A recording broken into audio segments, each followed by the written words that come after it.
yaje gufata umwanzuro kuko baramuhanuriye bamubwira yuko ngo ndi umurozi, bamubwira ko ngo ntari umugisha we, bamubwira ko ngo ndi inyatsi, bamubwira ko ngo afite undi mukobwa ngo bari kubona imbere ye ngo umukobwa w'amataye ngo w'inzobe ngo ari we umugore azashaka.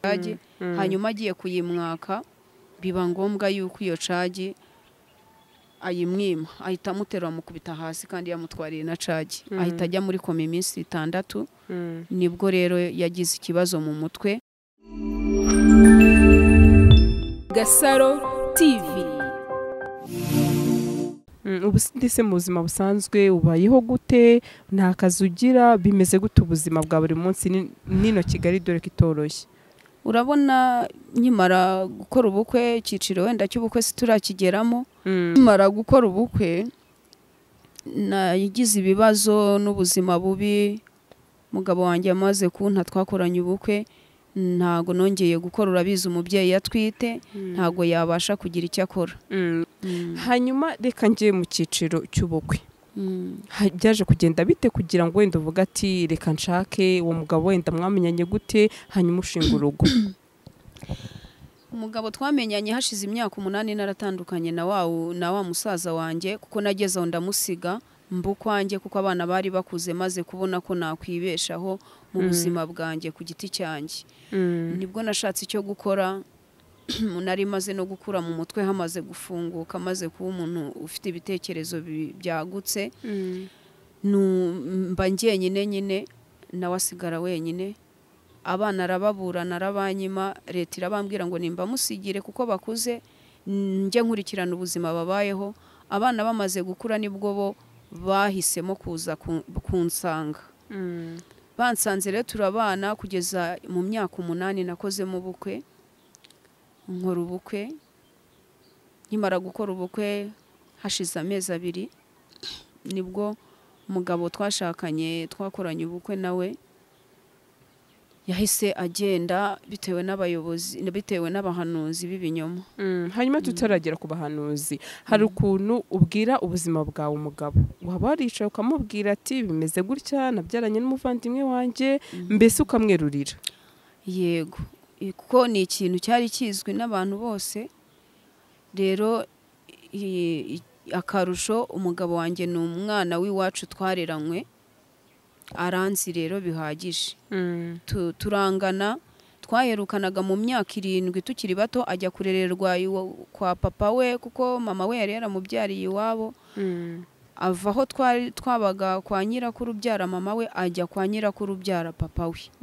Niho yarerewe mu myaka hejuru y'imyaka 7. Twaherukanaga tukiri abana bato, twongeye guhura andambagiza, duhuriye n'ahandi twanamenyana kuko nge nari nzi ko yagiye mu mahanga, ariko ntangazwa nuko twahuriye inaha.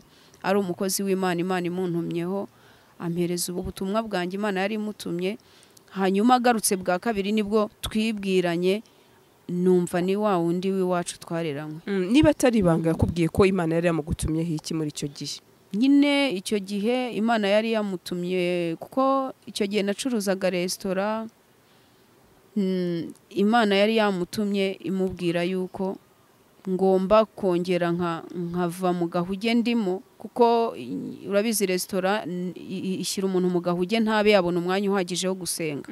Imana iramubwira ngo nongere nsenge nkuko nasengaga mbere, nongere ninjire mu bihe byo gusenga. Niyo mpamvu rero nibwo butumwa yaranzaniye. N'ubu n'ibindi byinshi yambwiraga. Urabizi umuhanuza kubwira ibintu byinshi, n'iby'ubukwe nabyo yabimbwiyemo. Hanyuma kikubwira ubukwe yarakubwiye ati nige tugomba kubana, uhita ubyizera? Oya, ubukwe nabuhanuriwe kuva kera nkifite bari abana ba mbere. Nabuhanuriwe n'abahanuzi benshi, n'ibyo yambwiye nasanze narabibwiwe n'abandi. Hanyuma mwaje kubana mu nzu, tuzi ko amezi 2 n'amezi make cyane abageni baba bakiri mu kwabuki. Byaje kugenda bite? Mwari mubanye gute ndetse muri ayo mezi 2? Twe tubanye neza, ariko kubera ko umumama nashyingiriwe ahantu nahagurukiye njya gushyingirwa. Ni umumama wahariye mu mataji Karama, wayoboranaga nawe icyumba cy'amasengesho bungirizanyije ari 2. ubwo rero niwe twamufataga nk'umubyeyi wacu, biba ngombwa ko mpagurukirayo, namufataga nka mama wanjye, numvaga atanampemukira. Hanyuma tukiraho, ubukwe bwawe wabutumiyemo mama wawe cyane ko wambwiye ko mubanye neza kugeza uyu munsi. Ubukwe bwanjye bwatashywe n'umuryango wose wa mama. Abamarume baraje, abantu bose barishima baraza kuko bumvaga ari nk'ahantu ngo bototse mvuye mu kintu cy'igisebo cy'igisuzuguriro. Mu muryango wabo wa papa nta numwe waje, ariko iwabo wa mama wose waraje. Hanyuma yaje gufata umwanzuro wo kuvuga ati reka ngende gute? Yaje gufata umwanzuro kuko baramuhanuriye, bamubwira yuko ngo ndi umurozi, bamubwira ko ngo ntari umugisha we, bamubwira ko ngo ndi inyatsi, ngo niko Imana iri kubabwira, bamubwira ko ngo azakora ubundi bukwe ariko Imana yababwiye, bamubwira ko ngo afite undi mukobwa ngo bari kubona imbere ye, ngo umukobwa w'amataye ngo w'inzobe, ngo ari we umugore azashaka. Baramubwira ngo yarirwaniriye, ngo ntago ndi umugisha we. Ubwo rero baramubwira ngo kandi nudahaguruka ngo ugende ngo uzinge ibyawe ugende, baramubwiye ngo nahunga adapfa, ngo nahunga umugore w'inzaduka, ngo arapfa ngo natinda aho ngaho. Nibwo rero yafashe umwanzuro, yumvisha hari n'urupfu rurimo, aragenda. Ariko nyuma nibwo namenye ko hari ibintu banamugaburiye, bamuhaye, baramuhanura n'ubwo buhanuzi byo kumumpuza, kuko sinamuhamagaraga no kuri telefone ngo ampamagara akimara kugenda anyitabe. Naramuhamagaraga ntamfate, yanamfata namuvugisha agahita akupa telefone. Hanyuma wabwiwe n'iki noneho ko bamuhaye amarozi? Nabwiwe nuko bamuhaye amarozi n'umuhanuzi umwe wabavuyemo, arabinsobanurira ukuntu ibintu byagenze. Ubona se ariyo mpamvu we yarazi uwo mugambi, aho kugira ngo awukubwire mbere ahubwo akakubwira umugambi wararangiye? Nyine nawe nabonye ko nta kintu yansayidiye, nawe mu badusenyeye arimo, ariko nyuma yaho ahari Imana yagira ngo menye ibiri kuba, kuko ngewe byabaga ntabizi. Kuko baramujyanaga bakirirwa nk'ahantu mu ishyamba ngo bari gusenga bamuhanurira ibyo bintu, cyangwa bakamuhamagara ruguru iyo ngiyo aho ngaho nahagurutse njya gushingirwa. Hanyuma ubwo ibyo bintu nyine bikabiyongewe ntazi ibyo ari byo. Uwo rero niwe waje amfundurira ibyo bintu byose uko byagenze, nanjye mera nk'umuntu uguye muri koma, mbega mera ndacanganyukirwa, nahise mera ukundi kuntu, birancanga, ndavuga si ibi bintu bibaho.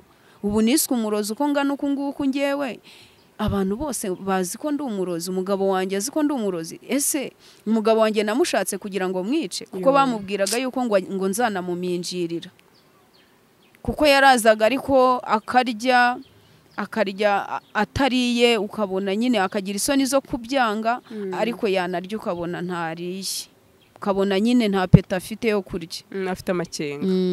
Hanyuma waje kubwirwa n'iki ko uwo mumama wenda arimo wabigizemo uruhare? Ibyo ari byo byose uwo mama urumva ari nka mama wawe cyane ko ari umwizeye, watekerezaga ko ibyo bintu yabikora? Ntago natekerezaga ko yabikora, ariko umuhanuzi umwe, kuko bari abahanuzi batatu, niwe bavuyemo aravuga ati sinshaka kuzabazwa urugo rwawe, cyangwa kukubona mu muhanda wasaze, mbega ufite ibibazo wasaze byakurenze, ati ngiye kukubwira ibintu byakozwe utazi. Nibwo yambwira iryo banga, ambwira uburyo yanze kwishyura inzu. Ngiye yari yarambwiye ko inzu yayishyuye, inzu twakoreyemo ubukwe, kumbi igeze mu mezi 2 atarayishyura.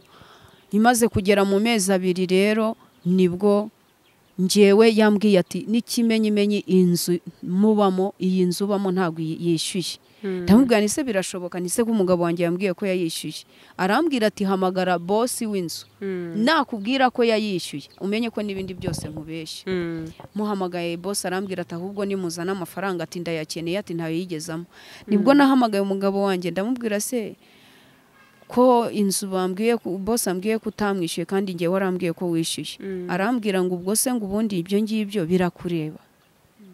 Ndamubwira nise bitandeba, naza kansohora mu nzu urumva bitazaba bindeba.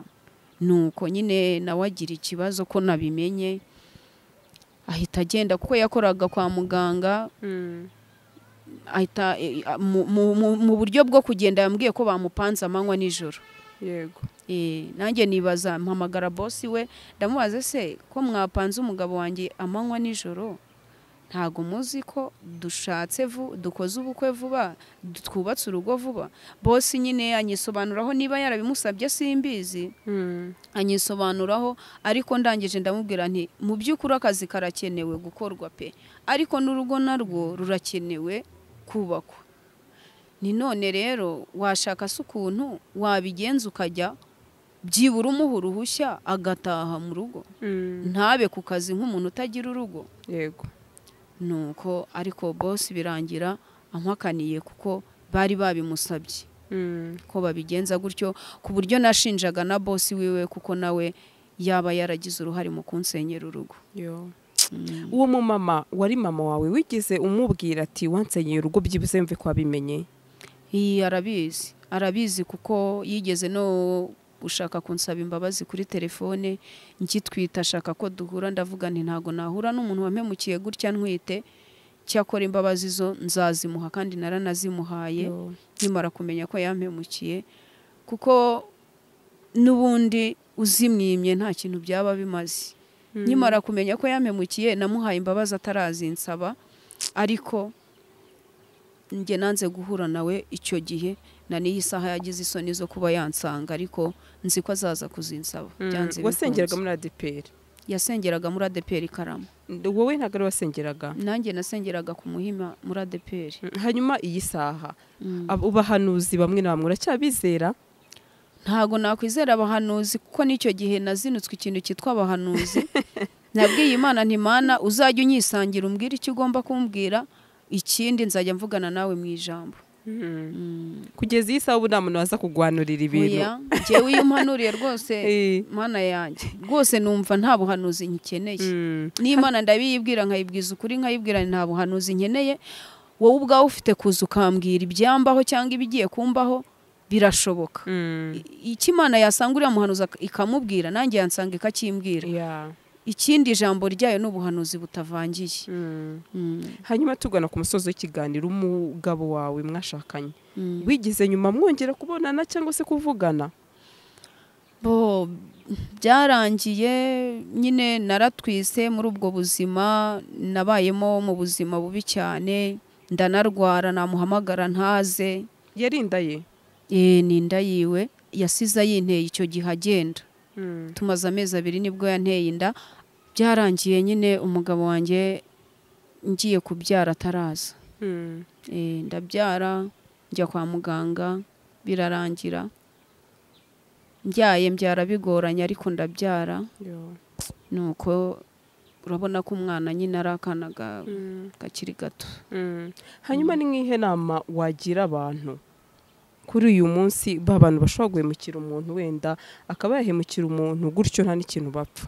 Abantu nabagira inama yuko bajya basoma ijambo ry'Imana, cyangwa n'Imana ikaba yabasanga ku bwabo, ntibategereze ubuhanuzi cyangwa ngo bizere ubuhanuzi, kuko ubuhanuzi ntago bwubaka ingo z'abantu. Ubuhanuzi ntago bwubaka ingo z'abantu, ahubwo nabonye ubuhanuzi bw'iki gihe busigaye busenya ingo z'abantu. Rero ndabwira abanyumva ko ari abagiye gushaka cyangwa ari abubatse ingo batagomba kwita ku mabwire y'abahanuzi, ahubwo nabo bagomba gusenga bakibariza Imana iby'ingo zabo cyangwa iby'urushako rwabo ku giti cyabo. Iyi saha nta makuru yuzi, ntayo ujya umenya? Amakuru ye ndayafite ko nyine maze kubyara, nyuma ejo bundi nibwo yaje aza arwaye, kubera ko yigeze kugira ikibazo mu mutwe, akikubita, umuntu akamukubita hasi akajya muri koma. Mbega ni umuntu wamwakaga cagi, ngo yatije umuntu cagi, hanyuma agiye kuyimwaka biba ngombwa yuko iyo cagi ayimwima, ahita amuterura amukubita hasi kandi yamutwariye na cagi. Ahita ajya muri koma iminsi 6. Nibwo rero yagize ikibazo mu mutwe, icyo kibazo aragikurana.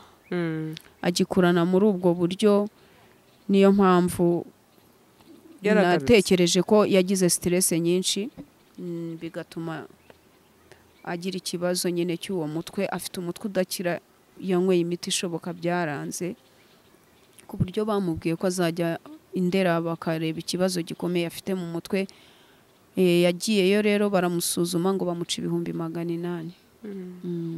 hanyuma agarutse akagusaba imbabazi wumva byakorohera kumubabarira ukamwizera? Yaraje nyine imbabazi narazimuhaye, yarazinsabye kuko njyewe ubwanjye narose mbona ansaba imbabazi. Rero imbabazi narazimuhaye kuko ntago nari kwanga kumuha imbabazi kuko nari namaze kumenya ko ari amarozi bamuhaye yo kumumpuza kandi bakagira nubwo buhanuzi bupfuye buri munsi bamushyiraga. Oya ndavuga agarutse kubana nawe. N'ubundi nyine nese ko namubabariye kandi akaba ari we mugabo wanjye w'isezerano nabigenza gute? Kuko dusezerana urabizi ko twasezeranye ko tuzabana uko byaba bimeze kose, mu byiza no mu bibi. Nukuri mama reka ngushimire cyane kandi reka mbwire wenda umuntu uri kureba iki kiganiro waba afite icyo yafasha no mu mama, nukuri namubwira ngo yihari icyo yakora kugira ngo uno mu mama nawe abona ku gasukari. Urabona ko ni ibintu bitoroshye ndetse Imana izaguha umugisha. Gira noneho icyo ubwira abantu. Nabwira abantu nyine bakajya bagira umutima w'imbabazi, nicyo kintu cya mbere. Kuko iyo ntaza kugira umutima w'imbabazi ntabwo nari kwiyakira, ko numvaga naranze abantu mu buryo bushoboka. Numvaga naranze abantu abarokore, mvuga ndi umurokore kuko muri kiriya gihe iyo nza kuba ntarahamagawe n'Imana mba naraguye. Ariko kubera ko nahamagawe n'Imana mu gukizwa kwanjye, niyo mpamvu ntigeze nsubira inyuma cyangwa ngo ngushwe n'ibyo bintu byose ndeke gusenga. Rero nabwira abantu bakajya bahagarara ku gakiza kabo kandi bakirengagiza mbese ubuhanuzi. Ndumva aricyo kintu cyanzengereje mu buzima. Nabwira abantu. Nukuri mama wakoze cyane kandi Imana ikomeze ibane nawe, ibyiza biri imbere. Yego murakoze. Gasaro TV.